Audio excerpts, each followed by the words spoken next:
Siri was responding to a strange sentence, "What that found for us?"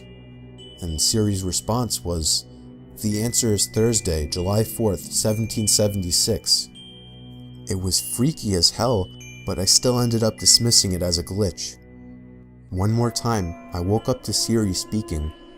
This time, the sentence that Siri was replying to was my full name, and her response was, "Here's the info for my name." At that point, I ran to my parents' room, locked the door, and slept in there. I still have doubts of whether it was really just a glitch. I was home alone playing computer games at like 2 in the morning when a knock came at my window. My head shot around to face the window, but there wasn't anyone there. It was winter, so I had my windows shut, and my room was on the first floor. I guess you can call me the unconfrontational gamer type, so all I did was just shut my blinds to let the pranksters know that I wasn't interested. Enough time passed where I was able to forget about the knocking and get back into my game, until another steady set of knocks came at the window. I was so uneasy now. Why were they doing this? Why couldn't they just leave me alone? But by the slim chance that they actually needed something, I lifted the blinds and pulled open my window just a crack. That was the biggest and most foolish mistake I'd ever made. 2 hands from the darkness outside grabbed the bottom of the window and pushed it all the way up. I started screaming, throwing non-stop punches at the hooded man dressed in all black trying to enter my room. I grabbed the lamp sitting on my desk and bashed him in the head with it. He fell back outside, giving me the chance to shut my window. I saw him run away off our property into the darkness. I have never had a more horrifying experience. I lived way out in the country, like the turn off the paved road kind of country. I heard something crash on the roof and then smash into our metal chimney. For the next hour or so, I could hear it banging from inside the chimney, which should have been impossible since we had covered it for the summer. Then the front door started rattling as if someone was pulling on it, trying to get inside. I peered through the peephole but couldn't see anything. I finally threw open the door, and then everything stopped and went quiet.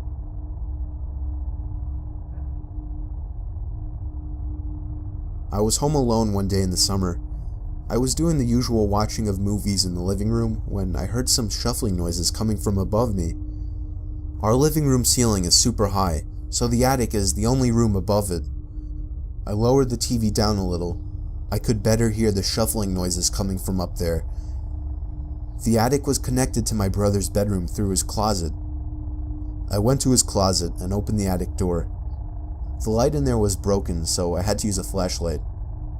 I only made it about 2 steps in, before I heard the sound of the weak wooden floors across the attic creaking, and then the sound of something brushing up against one of the plastic bags on the floor. I jumped out of the attic, slamming the door shut and calling my parents. My dad had a look in there when he got home, but he didn't find anything. I'm just happy it's not my room that's connected to the attic.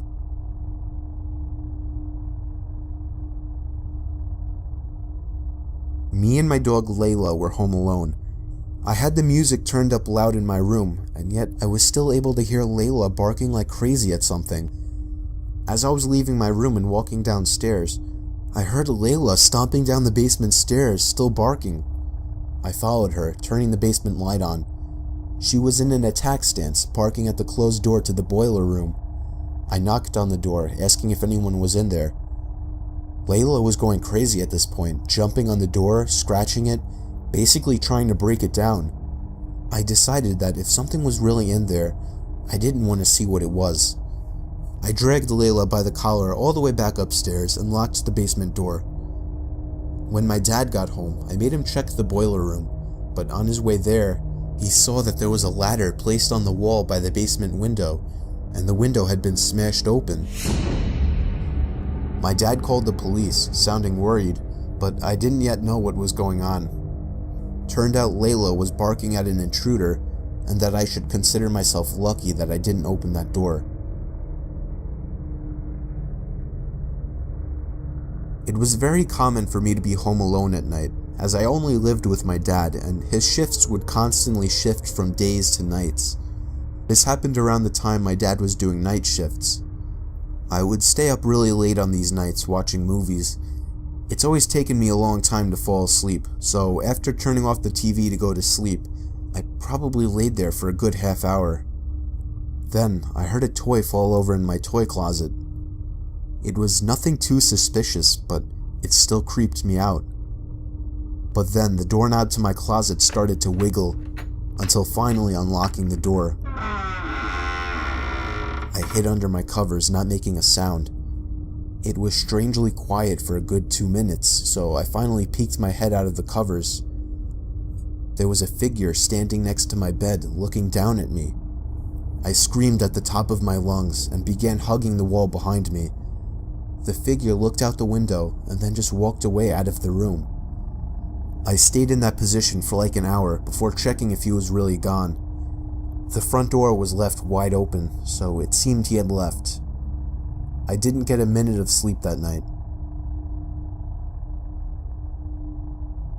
This story is from the point of view of a 16-year-old girl.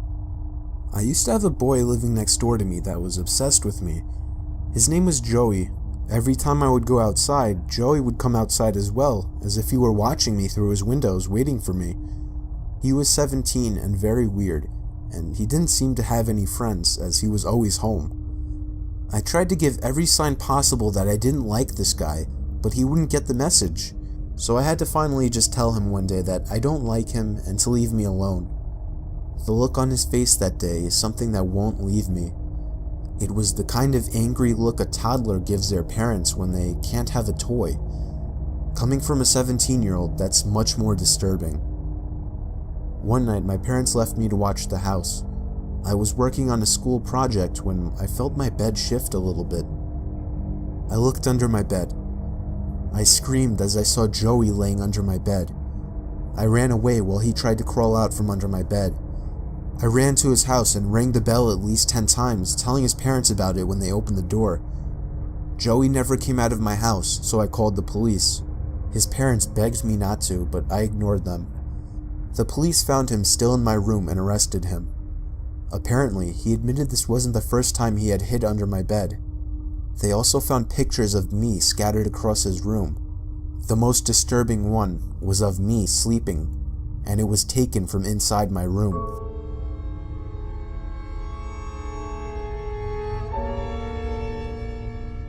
I live in the country, and more often than not, I was home alone. We don't have any neighbors close by, so I would usually just sit in the yard and tan on sunny days. There was this one time that the sun was out strong and I was tanning in our yard, when I saw somebody standing in the woods, watching me. I sat up, in a position ready to get up and run. Do you need something?" I yelled. The guy walked out from the woods and over to me, telling me that he lives up the hill and was wondering if I could help him out with a broken water pump. I told him that I was about to head out and that I didn't have time. It was a lie, of course, but there was no way I was going with him. He walked off, back into the woods until passing a boulder, and I couldn't see him anymore. I was more creeped out than I'd ever been in my life. So with that, I folded my lounge chair up and went inside, being sure to lock all the doors and windows. You would think it ended there, but it didn't. About an hour later, I realized I forgot my sunglasses outside in the grass, so I went back out to get them. I made sure the guy wasn't anywhere in sight before going out there. It took me a little while to finally find my sunglasses, and as I feared, when I looked up, I saw the guy again. This time though, he wasn't in the woods. He was kind of hiding behind our shed so that only half of his body was visible. I yelled that I was calling the cops and ran back inside to do just that. The cops came and took down my description of the guy. Fortunately, I've never seen him since.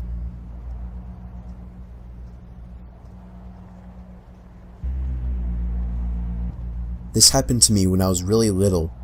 I was 7 years old, but I still remember all of it like it happened yesterday. I was sleeping over my grandma's house, like I always did when I was little. She never drove her whole life for some reason, so she would constantly be taking long walks everywhere. One day when I was sleeping over, she wanted to walk all the way to the library, which was like 10 blocks away. I didn't want to take that walk. I was a lazy kid, so she went off and told me not to answer the door to anyone.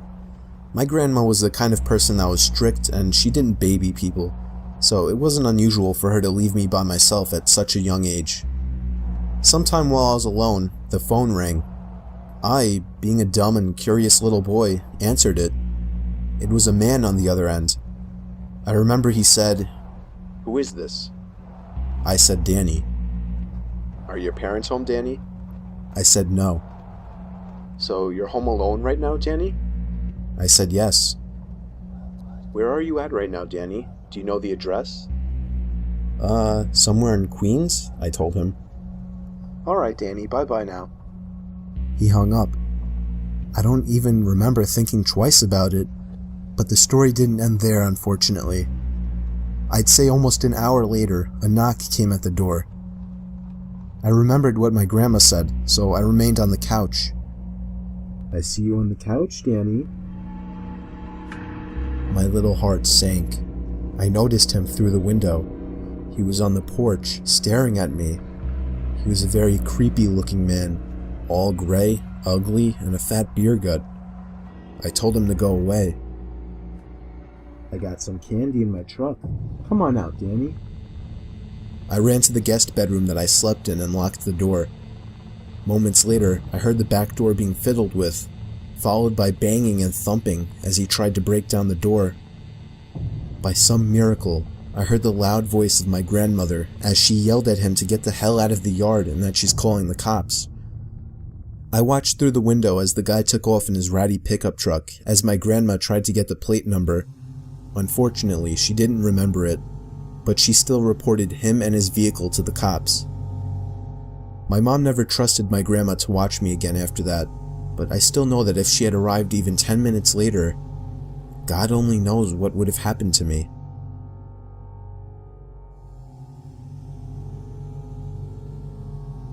I recently moved out, and I already have a horror story to tell. The house I moved into isn't anything impressive, it's just a house that's appropriate for 1 or 2 people. But I'd say right away, I started hearing weird sounds coming from inside the walls. I first heard it in the kitchen, and then in the bathroom, but on night 3, I started hearing it in my bedroom. I was sure there was some kind of animal living in my walls. I just had to figure out how to get rid of it. The next morning, I didn't even have enough milk to fill the bowl of cereal. I couldn't believe I hadn't realized I needed more milk. In fact, I seemed to be eating up all of my food pretty fast. I woke up in the middle of that night to the sound of breathing. Not my breathing. It sounded just like the breathing of a person. I flipped the lamp on and it stopped. I chalked it up as my mind playing tricks on me after waking up. The next day was really hot, so I turned on the AC for the first time. I checked every single vent, and some of them weren't blowing any air, one of them being the vent right next to my bed. I peered through the vent with a flashlight. There wasn't even a duct behind the vent. It was just the inside of the wall. It seemed that whatever air duct was in there had been removed. Unfortunately, I didn't look into the air conditioning system while buying the house, so I didn't know about this. That night, I had to sleep in the heat with no AC, so I was up pretty late constantly rolling around and flipping the pillow over. Then I eventually started to hear the breathing again, but this time I was fully awake. I knew it was real this time. It was coming to my left. I looked to my left at the air vents. The sound was surely coming from in there. I grabbed the flashlight again and shined it in through the vent. I dropped it and screamed. There was someone's face peering through the cracks of the vents. The first thing I saw were their eyes, open wide and glowing. I screamed all the way down and out the house. I soon found out there was a crazy, dangerous homeless man living in my walls, and he had been eating my food ever since I moved in.